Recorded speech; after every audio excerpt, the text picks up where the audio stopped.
ناظرین، ایک طرف حزب اللہ نے اسرائیل کی سانسوں کو بند کیے رکھا ہے تو دوسری طرف اب امریکہ بھی اسرائیل کے سخت ترین مخالفین میں سے آ گیا۔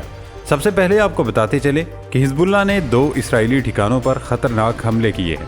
حزب اللہ نے 2 الگ الگ بیانات میں کہا کہ اس نے لبنان کے جنوبی دیہاتوں پر اسرائیلی بمباری کے جواب میں شمیر اور شلوامی کالونیوں میں اسرائیلی فورسز کے زیر استعمال 2 عمارتوں کو مناسب ہتھیاروں سے بمباری کی۔ مناسب کا مطلب ہے جس طرح ہتھیار اس وقت اسرائیل کے پاس ہیں، ٹھیک اسی قسم کے ہتھیاروں سے ان پر وار کیا گیا۔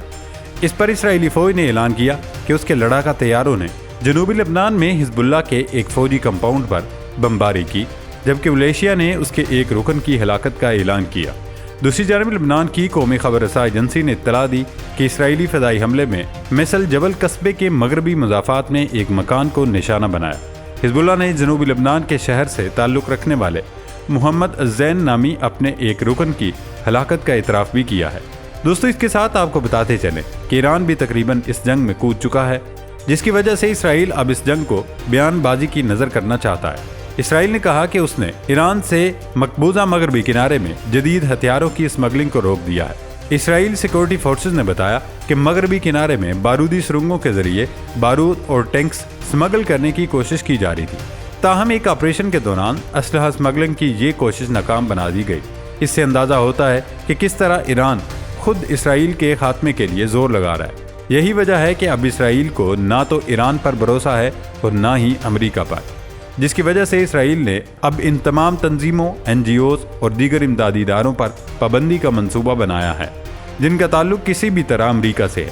اقوام متحدہ کی ریلیف اینڈ ورکس ایجنسی برائے فلسطینی پناہ گزین اس نے ایک بار پھر کہا کہ اسرائیل نے اسے قحط کے دہانے پر کھڑی شمالی غزہ کی پٹی میں امداد پہنچانے سے مستقل طور پر روک دیا ہے۔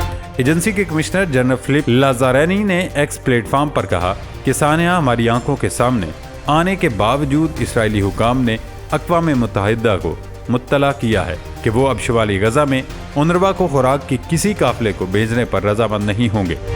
انہوں نے مزید کہا یہ اشتعال انگیز اقدام ہے اور انسانوں کے بنائے ہوئے قحط کے دوران جان بچانے والی امداد میں رکاوٹ ڈالنا جان بوجھ کر انہیں موت کی نیند سلانے کے مترادف ہے۔ اسرائیل نے کہا اونروا نے بہت پہلے ہی شمالی غزہ تک امداد کی آمد میں سہولت فراہم کرنے میں اپنا کردار ترک کر دیا ہے۔ دوستو، یہ سب ایک ایسے وقت میں سامنے آیا جب غزہ کی پٹی کو اسرائیل کی جانب سے پٹی میں چھیڑی جانے والی جنگ کے نتیجے میں سنگین انسانی حالات کا سامنا ہے۔ اقوام متحدہ بار بار غزہ کی پٹی بالخصوص شمالی غزہ میں قحط کے خطرے کے بارے میں متنبع کر رہا۔ اب اسرائیلی حکومت کے ایک ترجمان ڈیوڈ ونسر نے کہا کہ اسرائیل غزہ کی پٹی میں اقوام متحدہ کی ریلیف اینڈ ورکس ایجنسی برائے فلسطینی پناہ گزینوں اونروا کے ساتھ کام کرنا بند کر دے گا۔ اسرائیل نے اقوام متحدہ کی ایجنسی پر تنازع کو طول دینے کا الزام لگایا ہے۔ ترجمان ڈیوڈ ونسر نے صحافیوں کو بتایا اونروا اس مسئلے کا حصہ ہے، ہم اب ان کے ساتھ کام کرنا چھوڑ دیں گے۔ ہم آہستہ آہستہ اونروا پر انحصار ختم کرنے کے لیے کام کر رہے ہیں، کیونکہ اونروا تنازع کو ختم کرنے کی کوشش کرنے کے بجائے اسے طول دے رہی ہے۔ ناظرین، اسرائیل کسی حد تک اب امریکہ سے دور جا رہا ہے، کیونکہ امریکہ کسی بھی طرح اسرائیل کے ساتھ آگے نہیں بڑھنا چاہتا۔ اس کی بنیادی وجہ اقوام متحدہ میں امریکہ کا فلسطین کا ساتھ دینا ہے۔ اقوام متحدہ کی سلامتی کونسل نے غزہ میں فوری جنگ بندی کی قرارداد منظور کر لی ہے، جبکہ اسرائیل کو پوری دنیا نے تنہا کر دیا۔ سلامتی کونسل کے 10 رکن ممالک کی جانب سے غزہ میں جنگ بندی کی قرارداد پیش کی گئی تھی، جن میں جاپان، الجزائر، ایکواڈور، سوئٹزرلینڈ، مالٹا، جنوبی کوریا اور دیگر ممالک شامل ہیں۔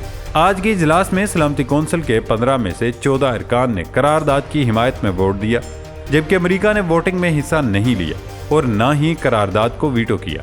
یہ تاریخ کی بڑی اور پہلی گیم ہے جو امریکہ نے اسرائیل کے ساتھ کھیلی ہے، کیونکہ اگر امریکہ اس قرارداد کو ویٹو کر دیتا تو بلا شبہ یہ قرارداد منظور ہی نہیں ہوتی، لیکن امریکہ نے بڑی آسانی سے ووٹنگ کے عمل کا حصہ نہ بننے کا اعلان کیا اور قرارداد منظور ہو گئی۔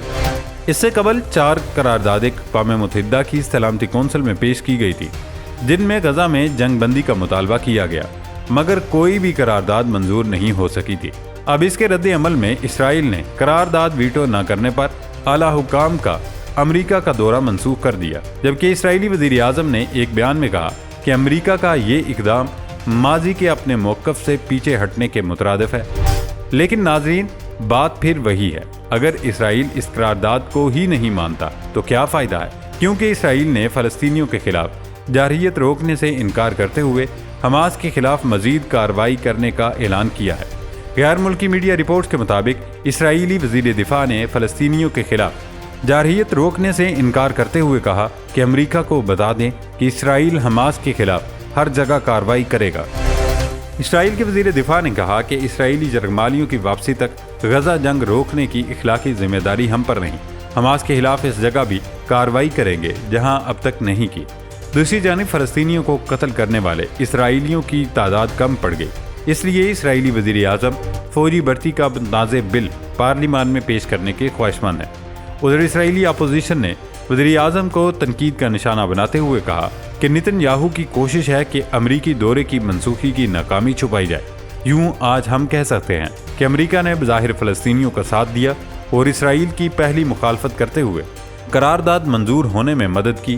اسرائیل کے لیے یقیناً یہ ایک بڑی شکست سے کہیں زیادہ ہے، کیونکہ اسرائیل نے کبھی یہ سوچا ہی نہ تھا کہ ان کو اپنے ہی اتنے بڑے اتحادی کی جانب سے ایسا ہی دھوکہ دیا جائے گا۔ ناظرین، دراصل یہ جنگ ہے ہی واضح، سب کو معلوم ہے کہ حق پر کون ہے اور باطل کون ہے۔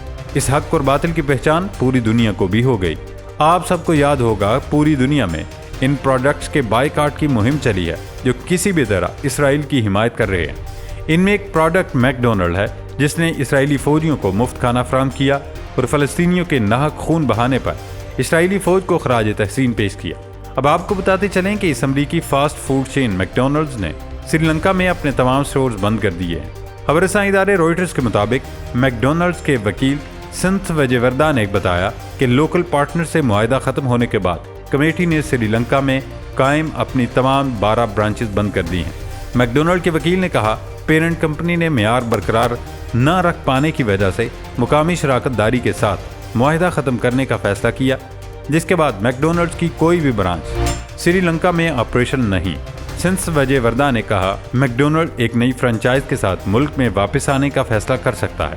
سری لنکا میں میکڈونلڈز ابانز نامی شراکت دار کے ساتھ سن 1998 سے کام کر رہی تھی۔